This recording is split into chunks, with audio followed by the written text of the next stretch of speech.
নবীজি কেঁদে কেঁদে হাতে রক্ত নিয়ে দৌড়ায় দৌড়ায় কিবলা কাবা শরীফের দিকে আসতেছে। স্বপ্নের ভিতরে ইবনে আব্বাস ডাকতে বলেন, ইয়া রাসূলুল্লাহ, জীবনে কোনোদিন আপনাকে এইভাবে কাঁদতে দেখি নাই, আপনার হাত মুবারকে রক্ত কেন দেখা যায়? নবীজি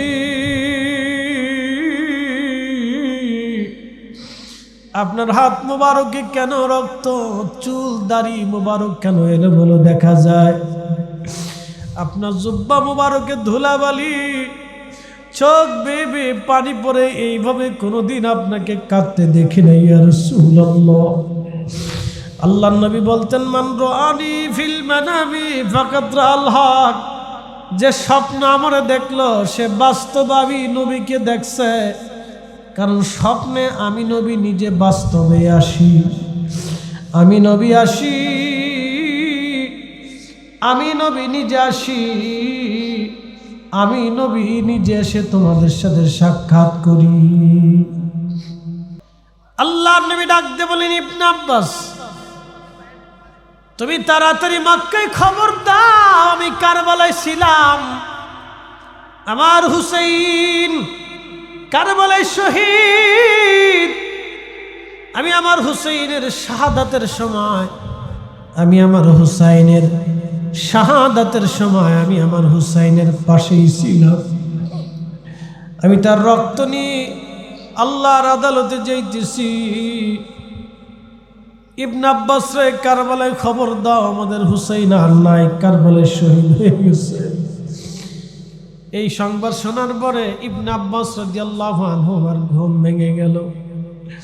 রইসুল মুফাসসিরিন আব্দুল্লাহ ইবনে আব্বাস কাঁদতে লাগলেন, কারণ নবীর স্বপ্ন তো কখনো মিথ্যা হয় না, নবীর স্বপ্ন কখনো মিথ্যা হয় না। উনি কেঁদে কেঁদে হয়রান, পাগলের বেশে কারবালার মধ্যে, পাগলের বেশে মক্কার অলিগলি দিয়ে দৌড়ায়, বলে, মক্কাবাসী শুনছ গো, আমাদের হুসাইন কারবালার ময়দানে শহীদ হয়ে গেছে, আমাদের হুসাইন আর নাই, আমাদের হুসাইন আজকে কারবালায় শহীদ, আজকে 10ই মুহররমে আমাদের হুসাইন শহীদ হয়ে গেছে। এই কথা শুনিয়া তামাম কারবালা মক্কার মানুষ পাগল পরা হয়ে বের হয়ে আসছে। হাজার হাজার মক্কাবাসী কাবার সামনে জড়ো হয়ে গেল। ইবনে আব্বাস, তুমি বলো সংবাদ কোথা থেকে পাইছো? বলে, আমি কাবার সাথে হেলাম দিয়ে ঘুমিয়ে পড়েছিলাম, স্বপ্নের ভিতরে দেখি নবীজি রক্তমাখার শরীর নিয়ে দৌড়ায় দৌড়ায় আসতেছে। নবীকে জিজ্ঞেস করার পরে নবী বললেন, আমাদের হুসাইন নাকি কারবালায় শহীদ। আল্লাহর নবী তার শাহাদাতের সময় পাশেই ছিল। নবীজি তার রক্ত নিয়ে আল্লাহর আদালতে যাইতেছে। মক্কাবাসী, আমরার হুসাইন আর নাই, আমাদের হুসাইন কারবালায় শহীদ হয়ে গেছে। সারা মক্কায় কান্নার রোল পড়ে গেল। হারে, আমাদের নয়নমণি কলিজার টুকরা আজকে নাই। হারে কুফাবাসী, ইরাকবাসী, তোমরা কি করলা? ইমাম হোসেন কারবালায় শহীদ। আল্লাহর নবী তাকে দেখার জন্য কারবালায় উপস্থিত হয়েছিলেন। মে কবরে আন্ধেরি মে ঘাবরাউঙ্গা জব তন্হা, ইমদাদ মেরি করনে আজান রাসূলুল্লাহ। এর অর্থ হলো, এ রাসূল, কবরের জিন্দেগিতে যখন আমাকে নামানো হবে, কঠিন ওই কবরে আমি ঘাবড়ায় যাব, একা হয়ে পড়ব, কেউ আমার আর আপন হবে না। হুজুর, সেই দিন আপনি আমারে কোলে তুলে নিন, কবুল করে নিন, আর আপনি আমার কবরে এসে আমাকে দেখা দিয়েন। মে কবরে আন্ধেরি মে ঘাবরাউঙ্গা জব তন্হা, ইমদাদ মেরি করনি আজান রাসূলুল্লাহ, ইমদাদ মেরি করনি जाना रसूल अल्लाह रोशन रोशन मेरी तुर्बत को लिल्लाह जरा करना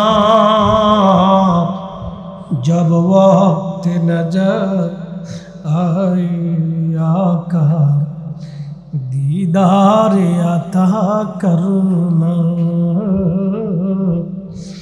दीदार अता करना दीदार अता करना दीदार अता करना वतवासौ बिल हक যারা হকের ন্যায়ের সত্যের উপর প্রতিষ্ঠিত থাকে একসাথে বলা যাবে আল্লাহু আকবার। আমার দিকে তাকান, অ্যাটেনশন প্লিজ। এই হকের জন্য জীবন দিয়েছিলেন ইমাম হুসাইন, হকের জন্য জীবন দিয়েছিলেন পর্যায়ক্রমে সাহাবায়ে আজমাইন। এই হকের উপর অবিচল থেকে হযরতে সালমান ফারসি, আমাদের সিলসিলার ইমাম সালমান ফারসি ইন্তেকালের সময় কাঁদতেছে।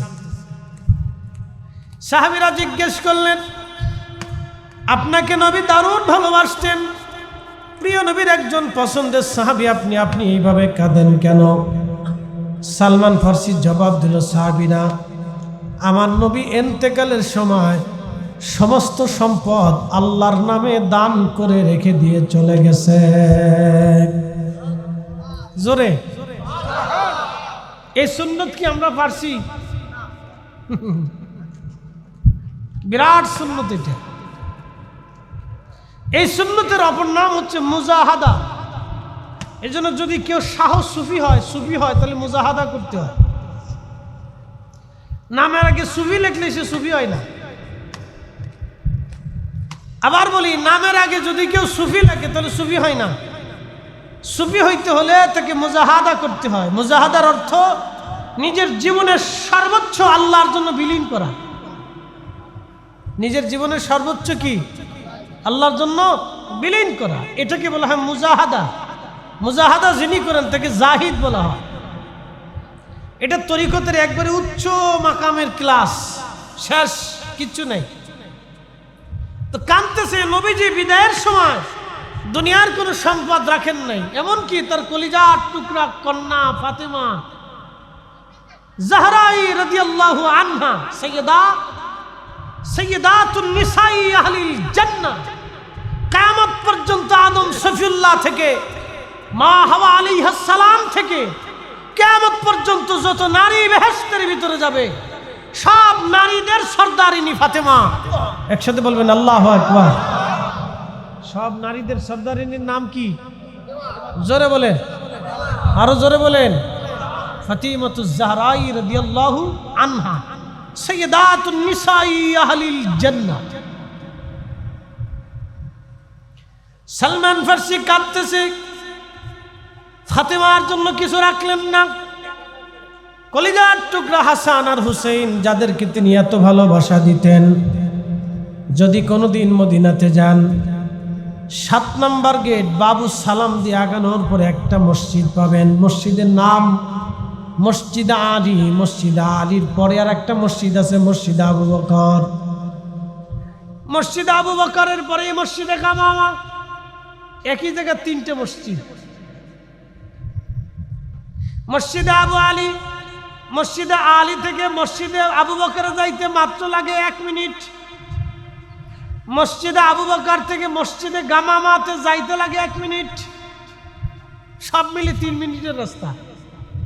আমি জুলাইয়ের 26 তারিখে আমার কাফেলা আছে, হাজিদেরকে নিয়ে যাব।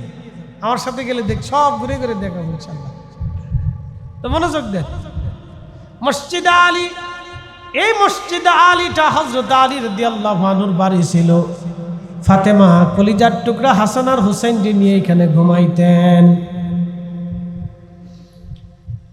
হযরত হাসান হুসাইনকে নবীজি এতটা বেশি ভালোবাসতেন, সালমান ফারসি চোখের পানি ছেড়ে দিয়ে কাঁদে আর বলে, সাহাবীরা রে, আমি দেখেছি যাদেরকে কোলে করে পিঠে করে নবী নিয়ে ঘুরছেন, না খেয়ে নিজের খাবার আমার নবীজি তাদের মুখের মধ্যে ঢুকিয়ে দিতেন।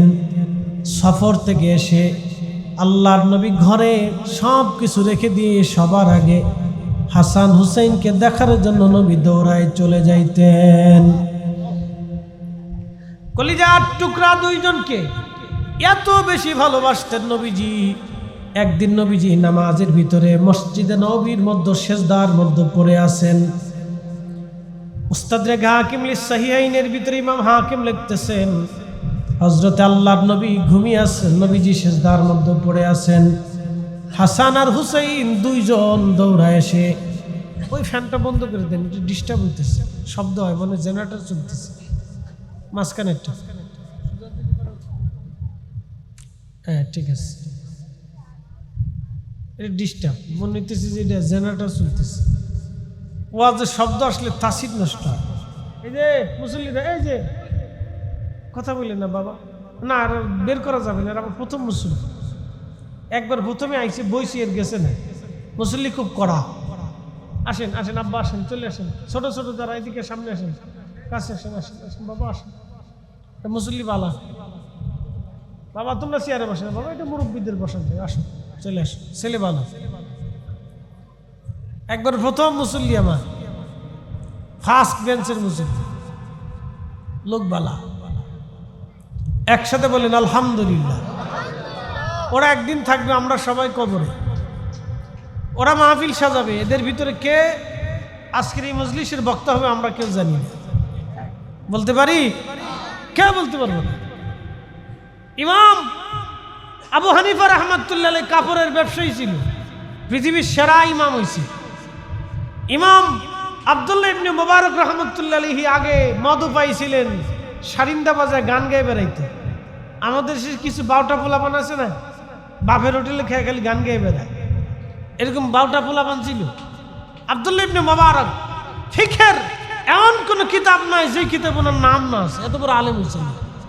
মারহাবা কর, কে বড় হবে আমরা জানি না। বিশের হাফি মদ খাইয়া পতিতালের ভিতরে পড়ে থাকত, শেষ পর্যন্ত বিরাট অলি হয়ে গেছে।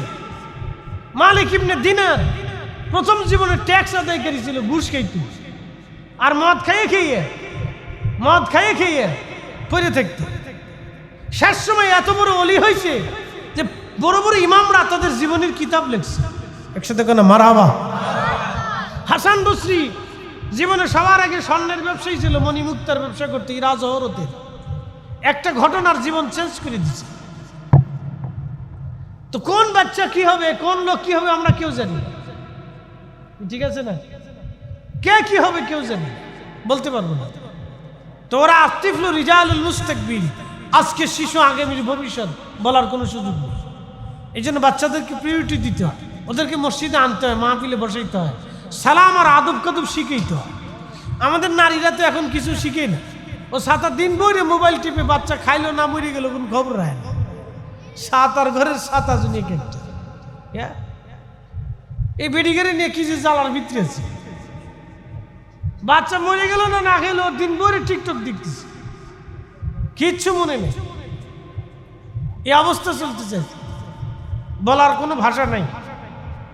কালকে খবরে দেখলাম মার স্বামী আর স্ত্রীর 2 জন ডিভোর্স হয়েছে, বাচ্চাটারে শিশু নিবাসে রাখছে, শিশু নিবাস, বুঝলেন? মাও নেই না, বাপও নেই না। সুর আর কুত্তার চাইতে নিকৃষ্ট। জীবনে কুত্তাও এই চিন্তা কোনোদিন করে না। এক একটা কুত্তার 8টা বাচ্চা, শীতকালে দেখবেন না খেয়ে মরে যাবে, কিন্তু বাচ্চা ছাড়বে না। কি কথা কন না কে? আর মানুষ নিজের সন্তানকে রেখে চলে যাচ্ছে, মেয়েও নেবে না, স্বামীও নেবে না, স্ত্রীও নেবে না, তা নিবে কেটা? এ হচ্ছে মানুষ। রাষ্ট্রের যদি আইন থাকতো, ঠিক মতো প্রয়োগ থাকতো, তাহলে জুতাতে বাইরে ওর বাপ মার 14 গোষ্ঠী উদ্ধার করার দরকার ছিল। কথা ঠিক আছে কিনা? জুতা চালানো তো জুতা চালান, বাটাম চালান, আমরা ফরিদপুরের ভাষাকে বাটাম চালান, ওর বাটাম চালান দরকার। বাটাম চালান তো একবারে সোজা করে দেওয়ার দরকার, ওর 14 গোষ্ঠী বাটাম চালান দিত। এগুলি আইয়ামে জাহিলিয়াত দিন দিন আসতেছে। আল্লাহর নবী সিজদার মধ্যে পড়ে আছেন, হাসান আর হুসাইন দুইজন দৌড়ে আসছে। না প্রেসিডেন্ট, না প্রধানমন্ত্রী, না রাষ্ট্রপতি, না ইমামুল মুরসালিন, না রাহমাতুল লিল আলামিন, নাতি তো চিনে না নানা কি জিনিস। নাতিরা দৌড়ে এসে নানার কাঁধের উপরে চড়ে বসে আছে। নানা রহমতের নবী সেজদা থেকে আর মাথা উঠায় না, সেজদার মধ্যে পড়ে আছে নানা। সাহাবীরা চিন্তায় পড়ে গেলেন, এত বড় সেজদা জীবনে কোনোদিন দেখি নাই, এত বড় লম্বা সেজদা নবীজি দিলেন। আল্লাহর নবী সেজদার মধ্যে পড়ে আছেন। হাসান আর হুসাইন দুইজন কাঁধের উপরে চড়ে আমার নবীজির থুতনির মধ্যে পা লাগাই দিয়ে চুল টেনে বসে আছে, উঠে না হাসান আর হুসাইন। নবীজিও সেজদা থেকে আর উঠে না। দীর্ঘ সেজদা। সাহাবীরা মনে করলেন নবী দুনিয়াতে নাই। আবার কেউ ভাবতেছে এত বড় লম্বা সেজদা, বোধহয় সেজদার ভিতরে কোরআন নাজিল হচ্ছে, সেজদার ভিতরে ওহী আসতেছে। দীর্ঘ সেজদা শেষ, নবীজি নামাজও শেষ করলেন। সাহাবীরা বিনয়ে জিজ্ঞেস করলেন, ইয়া রাসূলুল্লাহ, জীবনে এমন সেজদা কোনোদিন দেখি নাই, আপনাকে এত বড় লম্বা সেজদা দিলেন। নবীজি ডাক দিয়ে বললেন, সাহাবীরা রে, আমি যখন সেজদার মধ্যে ছিলাম আমার হাসান আর হুসাইন আমার কাঁধের উপরে চড়ে বসেছিল। আমি যদি সেজদা থেকে উঠি আমার হাসান আর হুসাইন কষ্ট পাবে, ব্যথা পাবে। আমি আল নবী চাই না আমার হাসান হুসাইন কষ্ট পাক, আমার আল্লাহও চাই নাই আমার হাসান আর হুসাইন দুইজন ব্যথা পাক। একবার জোরে বলা যাবে কি আল্লাহু আকবার। কিন্তু এই হাসান হুসাইনকে কষ্ট দিয়েছিল কিছু মানুষ, এই হাসান আর হুসাইনকে কষ্ট দিয়েছিল কিছু মানুষ। ইমাম হাসানকে বিস্মান করাইলেন, বিস্মান করাইলেন। তিনি মদিনাতুল মুনাওয়ারায় বিষের ক্রিয়ায় পুরা শরীরটা সবুজ হয়ে গেল। ওনার খুব সুন্দর চেহারার মানুষ ছিলেন।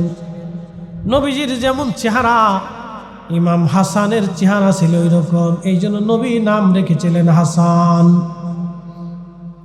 সুন্দর নুরানি চেহারার অধিকারী ছিলেন। ইমাম হাসানকে দেখলে সাহাবীদের নবীর কথা মনে হতো, এত সুন্দর চেহারা আল্লাহ ওনাকে দিয়েছিলেন। ইমাম হাসানকে বিষ পান করানোর পরে হযরত ইমাম হাসান সবুজ হয়ে গেলেন।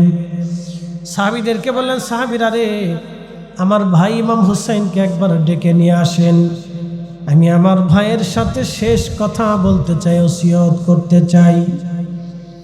হযরত ইমাম হুসাইনকে ডেকে আনা হলো। ইমাম হুসাইন ভাইয়ের বুকের মধ্যে মাথা ঠেকায় ইমাম হুসাইন কাঁদতেছিলেন, বলতেছিলেন, ভাইজান কে বিষ পান করাইছে, একটা বার আপনি তার নাম আমাকে বলে দিয়ে যান। ধৈর্যের কত বড় পাহাড় ছিলেন। ওয়াতাওয়াসাউ বিল হাক্কি ওয়াতাওয়াসাউ বিস সাবর। ধৈর্য থাকতে হবে। ধৈর্য যদি না থাকে তাহলে সে আল্লাহর দরবারে অসম্মানিত হবে। এই জন্য পৃথিবীর যত ওলি দেখবেন তারা ধৈর্যশীল ছিলেন। গালি দিলে উত্তর দিতেন না, মারলেও আঘাত তারা করতেন না, মারলেও আঘাত করতেন না, গালি দিলেও প্রতিউত্তর দিতেন না। তারা ছিলেন ধৈর্যের পাহাড়। ইমাম হাসান রাদিয়াল্লাহু আনহু ধৈর্যের পাহাড়। ডাক দিয়ে বলেন, ভাই আমার এই হত্যার ফয়সালাটা, শাহাদাতের ফয়সালা দুনিয়ার কারো কাছ থেকে আমি নিতে চাইতেছি না। আমার এই ফয়সালাটা আল্লাহর দরবারে, রবের আদালতে ফয়সালা চাই। ভাই আমার, দুনিয়াতে ফয়সালা আমি নেব না, আল্লাহর আদালতের জন্য আমি এই ফয়সালা রেখে দিলাম। কে হত্যা করেছে আমাকে, কে বিষ পান করেছে আমি বলবো না, আমি বলেও যাব না, ফিতনা হবে। তবে তোমাকে ওসিয়ত করলাম, আমার শাহাদাত হয়ে যাওয়ার পরে আমার মন চায় আমার নানা রওজা মুবারকের পাশে যেন আমাকে দাফন করা হয়। আমার নানা রওজার পাশে যেন আমার দাফন করা হয়। আমার নানার রওজা শরীফের পাশে যেন আমার দাফন করা হয়। আমি চাই আমার নানা রওজা মুবারকের পাশে আমি ঘুমাবো, আমি জানি আমার নানা রওজা মোবারকের পাশে যদি আমাকে শোয়ানো হয়, কবর খনন করা হয়, একদল মানুষ এসে বাধা দিবে এবং তারা অশান্তি বিশৃঙ্খলা বাঁধাবে।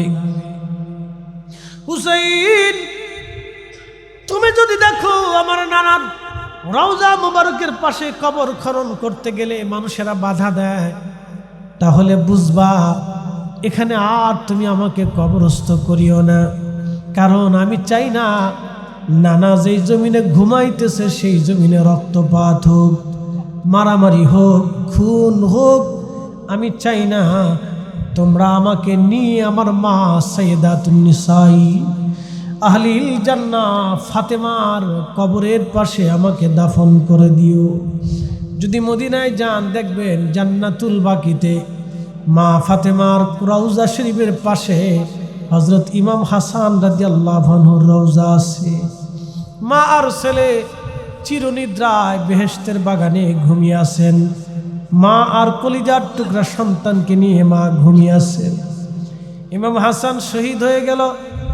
হযরত ইমাম হুসেইন সাহাবীদেরকে ডাকলেন, মদিনার মানুষ আসলো। এসে ইমাম হুসেইন নসিহতের কথা বললেন।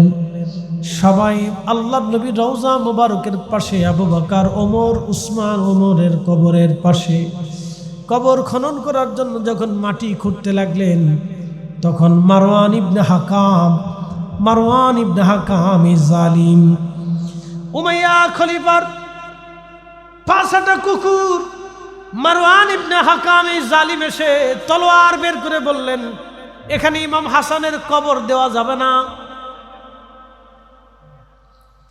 এখানে ইমাম হাসানের কবর দেওয়া যাবে না। যদি কবর দিতে হয় তাহলে আমাদের রক্তের উপর দিয়ে কবর দিতে হবে। হযরত ইমাম হুসেইন তলোয়ার টেনে বের করলেন। শত শত মদিনার মানুষ তলোয়ার টেনে বের করলেন। যুদ্ধ বেঁধে যাবে, যুদ্ধ বেঁধে যাবে, প্রচন্ড রক্তক্ষয় এখন হবে। কারণ ইমাম হুসেইন যদি বলেন যে যুদ্ধ শুরু, সারা মদিনায় রক্তক্ষয়ী সংঘর্ষ হবে। কি বুঝলেন? ইমাম হাসানকে যারা নবীর রওজা মোবারকের পাশে কবর দিতে দেয় নাই, তারাও কিন্তু ওই মসজিদে নামাজ পড়তো। এরা মুনাফিক। কথা বলেন ঠিক না বেঠে?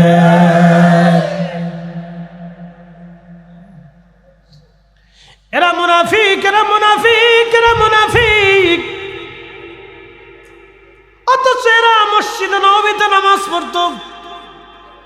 মারওয়ান ইবনে হাকাম তার দলবল সহ অস্ত্র শস্ত্র নিয়ে দাঁড়িয়ে গেল। নবীর রওজার পাশে ইমাম হাসানকে আমরা কবর দিতে দেব না। ইমাম হুসেইন তলোয়ার টেনে বের করলেন। সমস্ত মদিনার মানুষ অস্ত্র শস্ত্র নিয়ে রেডি হয়ে গেলেন।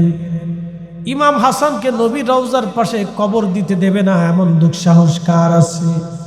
আজকে জীবন দিব, কিন্তু ইমাম হাসানকে নবীজির রওজা মোবারকের পাশে দাফন করব। বন্ধু আমার মনোযোগ দিবেন।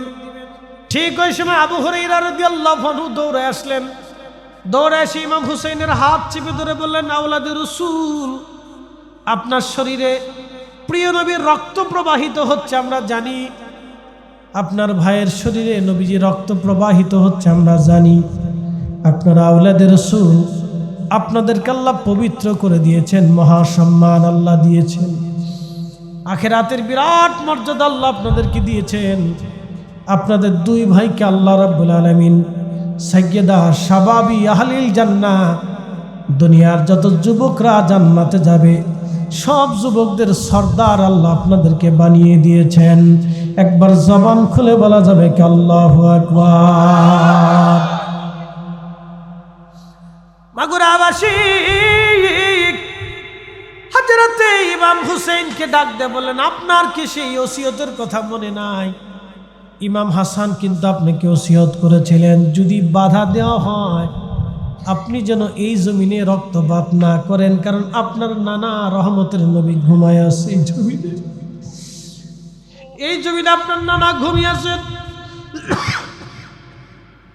যদি কোনোদিন আপনাদের মদিনাতুল মুনাওয়ারা রওজা পাকে যাওয়ার সুযোগ হয়, তাহলে রওজা মোবারকে যাবেন, সালাম দিবেন।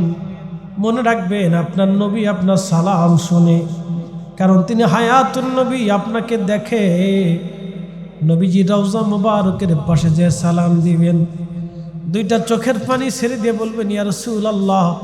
শিফাউ সাকামের মধ্যে তিনি লেখেন, নবীজি বলেছেন আমার উম্মতের আরে যে ব্যক্তি আমার জিয়ারতে এসে আমাকে সালাম দিয়ে আমার পাশে দাঁড়িয়ে আমার জিয়ারত করবে, কিয়ামতের ময়দানে তাকে সুপারিশ করে জান্নাতে নিয়ে চলে যাওয়া আমার জন্য ওয়াজিব হয়ে যাবে। একটা জবান বন্ধ থাকবে না, জোরে বলেন আল্লাহু আকবার। তোমারই ইনাম শুনিলাম এই চোখে দেখলাম না, তোমারই ইনাম শুনিলাম এই চোখে দেখলাম না, এই সুর যদি শুনে থাকো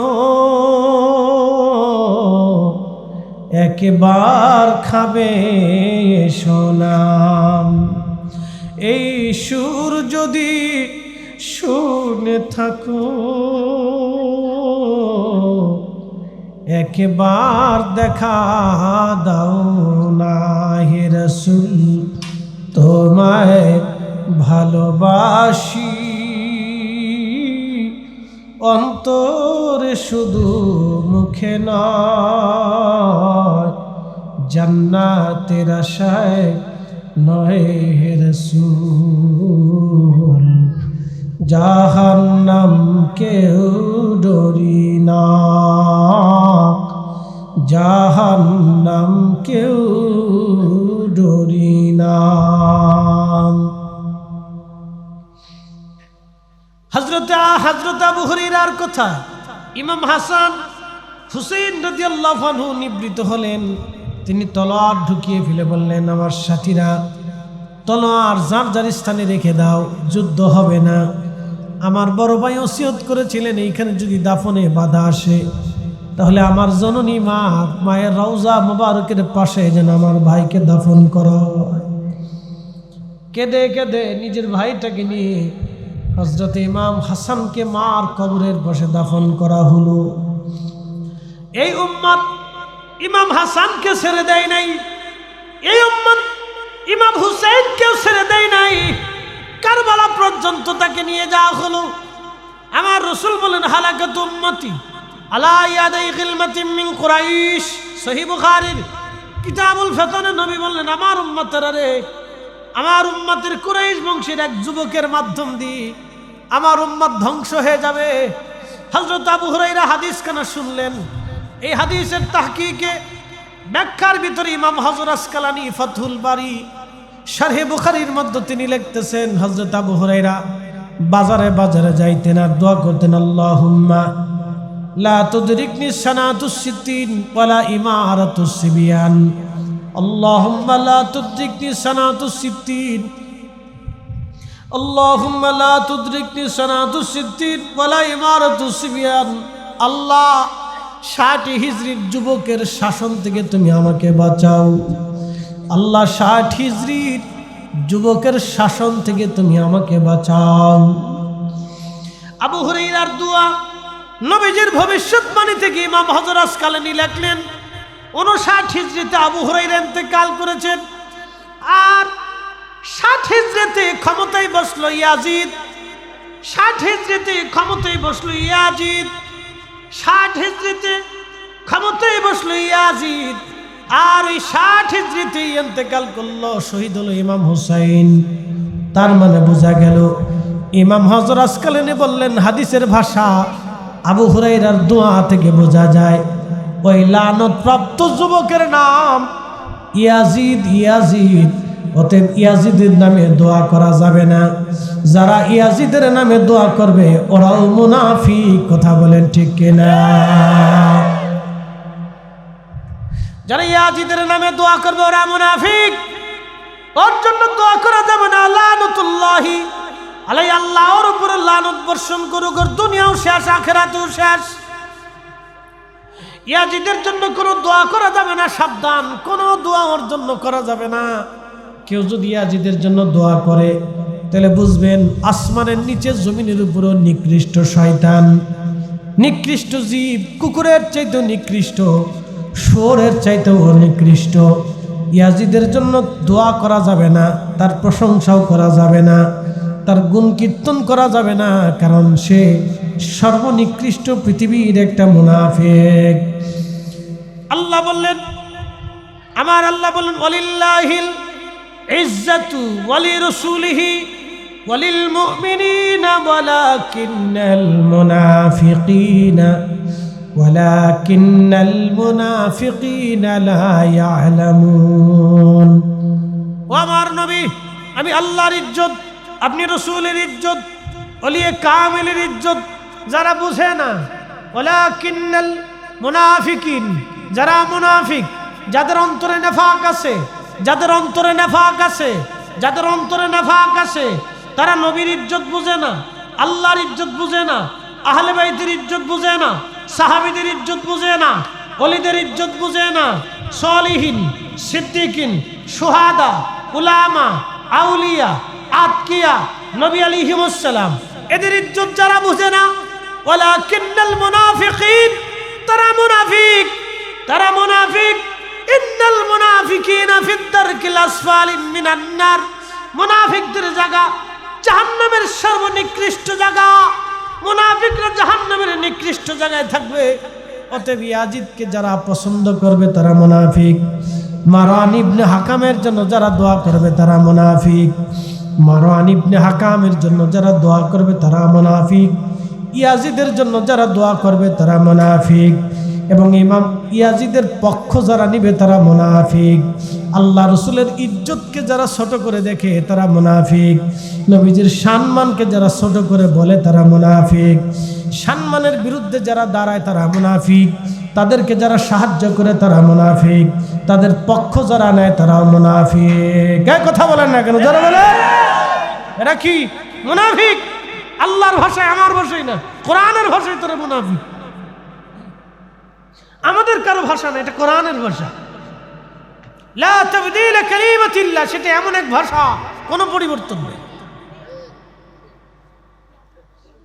প্রিয় মাগুরাবাসী মনোযোগ দিবেন, হযরত ইমাম হুসেন রাদিয়াল্লাহু আনহুকে কারবালার ময়দানে নির্মমভাবে তাকে শহীদ করা হলো। লম্বা আলোচনা যাব না, শুধু রসুল তাকে কেমন ভালোবাসতেন একটু মুক্তাসার জীবনী ঘটনা থেকে শুনে যান। আহা, ইমাম হুসাইন যেই দিন কারবালায় শহীদ, এই তো মুহররম আসতেছে, 10ই মুহররম, এই দিন তাকে শহীদ করা হলো। ওনাকে শহীদ করার পরে ওনার মাথা মোবারক থেকে দেহ মোবারক আলাদা করা হলো, ছুরি দিয়ে কেটে পোড়া মাথা মোবারক আলাদা করা হলো, পোড়া দেহ মোবারক আলাদা করা হলো। দেহের ভিতরে যে বল্লম ছিল, বর্ম ছিল, হযরত আমির হামজা সৈয়দুস শুহাদা রাদিয়াল্লাহু আনহু যেই বর্ম পরে উহুদে শহীদ হয়েছিলেন, ওই বর্মটা উত্তরাধিকার সূত্রে ইমাম হুসাইন পেয়েছিলেন। ওই বর্ম তিনি গাইছিলেন। প্রিয় নবীর নানার দেওয়া সবুজ একটা পাগড়ি ছিল, এই সবুজ পাগড়িখানা তিনি মাথায় বেঁধেছিলেন। বাবার দেওয়া জুলফিকার তলোয়ারখানা তিনি হাতে নিয়েছিলেন, যেই তলোয়ার দিয়ে বাবা আলী শেরে খুদা আলী খাইবর দুর্গ বিজয় করেছিলেন, ওই তলোয়ারখানা তিনি হাতে নিলেন। যুদ্ধের পোশাক পরে জিহাদের ময়দানে উপনীত হলেন। ওনাকে শহীদ করা হলো। শহীদ করে দেওয়ার পরে আহারে ওনার দেহ থেকে মাথা আলাদা করা হলো, পবিত্র দেহর ভিতর থেকে জুব্বা খুলে ফেলে দেওয়া হলো, বস্ত্রহীন করে ওনার শরীরকে থেকে বস্ত্র আলাদা করে ফেলে দিয়ে ওনাকে মাটির মধ্যে ফেলে দেওয়া হলো। মাটির ভিতরে কারবালার ধুলাবালির মধ্যে শোয়াই দেওয়া হলো। ইমাম ইবনু কাসির আল বেদায়ের মধ্যে লেখেন 70টা যুদ্ধের ঘোড়াকে তারা সিরিয়াল করে 70 জন সোয়ারি ঘোড়ার পিঠের উপরে চড়ে হযরত ইমাম হুসাইন রাদিয়াল্লাহু আনহুর দেহ মোবারকের উপরে ঘোড়া দাবড়াইতে লাগলো। ঘোড়ার পায়ের আঘাতে আঘাতে দেহ মোবারক ছিন্ন বিচ্ছিন্ন হয়ে যাচ্ছিল, গোশত চামড়াগুলি খসে খসে পড়তেছিল। হযরত যায়েনব বিনতে ফাতেমা, ফাতেমার কলিজার টুকরা মেয়ে যায়েনব, ইমাম হুসাইনের ছোট বোন, তাবু থেকে দৌড়াইয়া ভাইয়ের লাশে মোবারকের পাশে দাঁড়াইয়া মদিনা শরীফের দিকে তিনি তাকায়া কাঁদতেছিলেন। ইমাম ইবনে কাসির কিতাবে লেখেন, তিনি কেঁদে কেঁদে নবীকে ডাকতেছিলেন, ইয়া মুহাম্মদ, ইয়া মুহাম্মদ, ইয়া রাসূলুল্লাহ, ইয়া মুহাম্মদ, ইয়া হাবিবাল্লাহ। নবীজি তাকায় দেখেন, যাদের গায়ে মাছি মশা আপনি কখনো বসতে দেন নাই, যারা কান্না করলে আপনি নানার সহ্য হয় নাই, যারা ক্ষুধার্ত থাকলে আপনি পাগলের বেশে দৌড়ে আসতেন, ইয়া রাসূলুল্লাহ, যারা কাঁদলে তুমি নানা সহ্য করতে পারো না, আয়াস তোমার হুসাইনের শরীর মোবারকের উপরে তারা ঘোড়া দাবড়াইতেছে, ছিন্ন বিচ্ছিন্ন হয়ে যাচ্ছে তার শরীর। কারবালার পোবালি বাতাস, কারবালার ধুলাবালিগুলি তাদের শরীরে ছড়িয়ে দিচ্ছে। ইয়া মুহাম্মাদ, ইয়া রাসূলুল্লাহ, ইয়া হাবিবাল্লাহ। এইভাবে তিনি কারবালায় দাঁড়ায় দাঁড়ায় নবীকে ডাকতেছিলেন। ঠিক এই সময় হযরতে আব্দুল্লাহ ইবনে আব্বাস রাদিয়াল্লাহু আনহু, যিনি এই উম্মতের শ্রেষ্ঠ মুফাসসির ছিলেন, নবীজির আপন চাচাতো ভাই, ওনার মাজার শরীফ যদি হজে যান তো তায়েফে গেলে পাবেন। তায়েফে কোনো হাজি গেলে ওনার মাজার শরীফ জিয়ারত করে তারপরে আসে। তিনি আব্দুল্লাহ ইবনে আব্বাস কাবা শরীফের সাথে হেলান দিয়ে ঘুমাইতেছিলেন। ঘুমানোর সময় তিনি স্বপ্ন দেখলেন, নবীজির হাত মুবারকের ভিতরে রক্ত দেখা যাইতেছে, নবীজির চোখ মুবারক বেয়ে বেয়ে পানি পড়তেছে, নবীজির দাড়ি মুবারক ভিজে ভিজে পানি পড়তেছে, আল্লাহর নবীজির চুল দাড়ি মুবারক এলোমেলো হয়ে আছে, জুব্বা মুবারকে ধুলা বালি গুলি লেগে আছে। নবীজি কেঁদে কেঁদে হাতে রক্ত নিয়ে দৌড়ায় দৌড়ায় কেবলা কাবা শরীফের দিকে আসতেছে। স্বপ্নের ভিতরে ইবনে আব্বাস ডাকতে বলেন, ইয়া রাসূলুল্লাহ,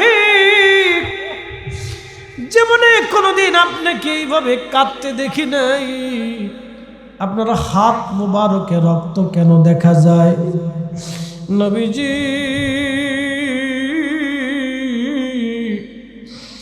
আপনার হাত মুবারকে কেন রক্ত, চুল দাড়ি মুবারক কেন এলোমেলো দেখা যায়? আপনার জুব্বা মুবারকে ধুলাবালি, চোখ বেয়ে বেয়ে পানি পড়ে, এইভাবে কোনোদিন আপনাকে কাঁদতে দেখি নাই ইয়া রাসূলুল্লাহ। আল্লাহর নবী বলতেন, মান রাআনি ফিল মানামি ফাকাদ রাআল হক, যে স্বপ্ন আমারে দেখলো সে বাস্তব আমি নবীকে দেখছে, কারণ স্বপ্নে আমি নবী নিজে বাস্তবে আসি, আমি নবী আসি, আমি নবী নিজে আসি, আমি নবী নিজে এসে তোমাদের সাথে সাক্ষাৎ করি।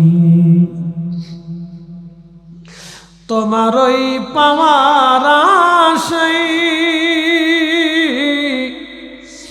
মন ছুটে যায় মদিনায়, এ আশিকে দিদার দাও না, আর দূরে থাকিও নাম, এ আশিকে দিদার দাও না, আর দূরে থাকিও না।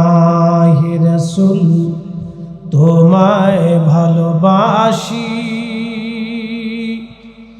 অন্তরে শুধু মুখে নয়, জান্নাতের আশায় নয় হে রাসূল, জাহান্নাম কেউ ডরি না। আল্লাহর নবী ডাকতে বলেন, ইবনে আব্বাস, তুমি তাড়াতাড়ি মক্কায় খবর দাও, আমি কারবালায় ছিলাম, আমার হুসাইন কারবালায় শহীদ।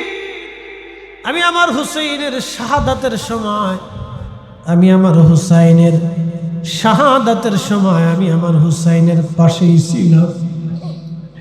আমি তার রক্ত নিয়ে আল্লাহর আদালতে যাইতেছি। ইবনে আব্বাস রে কারবালায় খবর দাও, আমাদের হুসাইন আর নাই, কারবালায় শহীদ হয়ে গেছে। এই সংবাদ শোনার পরে ইবনে আব্বাস রাদিয়াল্লাহু আনহু আর ঘুম ভেঙে গেল। রইসুল মুফাসসিরিন আব্দুল্লাহ ইবনে আব্বাস কাঁদতে লাগলেন, কারণ নবীর স্বপ্ন তো কখনো মিথ্যা হয় না, নবীর স্বপ্ন কখনো মিথ্যা হয় না। উনি কেঁদে কেঁদে হয়রান, পাগলের বেশে কারবালার মধ্যে, পাগলের বেশে মক্কার অলিগলি দিয়ে দৌড়ায় আর বলে, মক্কাবাসী শুনছ গো, আমাদের হুসাইন কারবালার ময়দানে শহীদ হয়ে গেছে। আমাদের হুসাইন আর নাই, আমাদের হুসাইন আজকে কারবালায় শহীদ।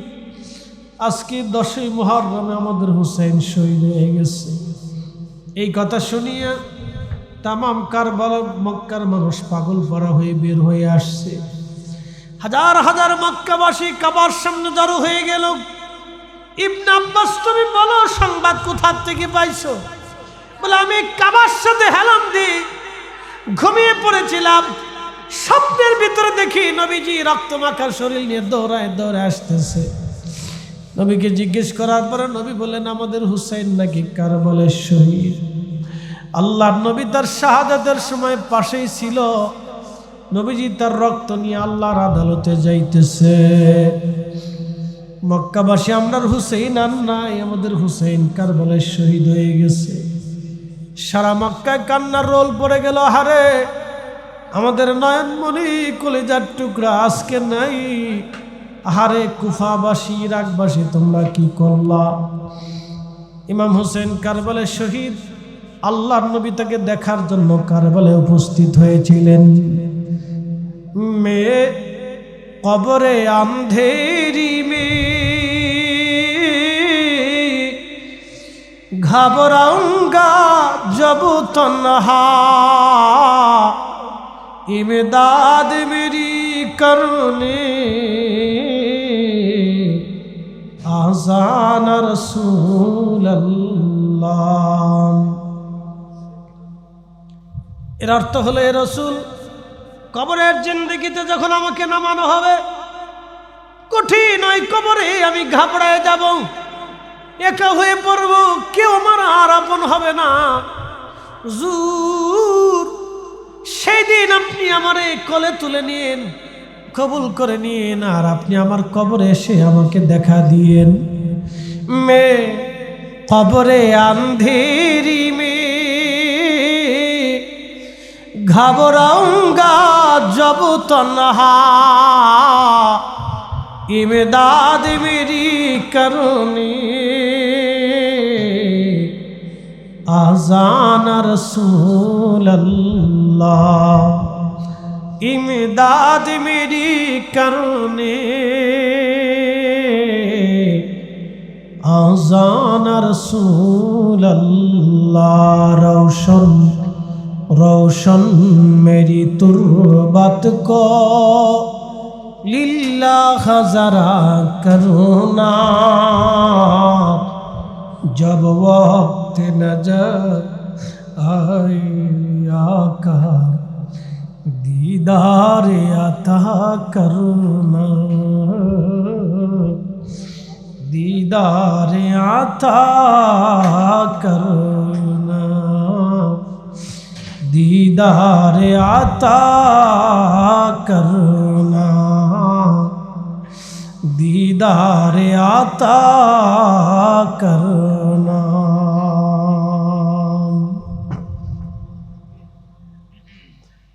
প্রিয় মাগুরাবাসী, ওয়াতাবাসাউ বিল হক, হকের উপরে থাকতে যাইয়া ইমাম হুসাইন নিজে শহীদ হয়েছেন, নিজের কলিজার টুকরা সন্তানদেরকে শহীদ করেছেন।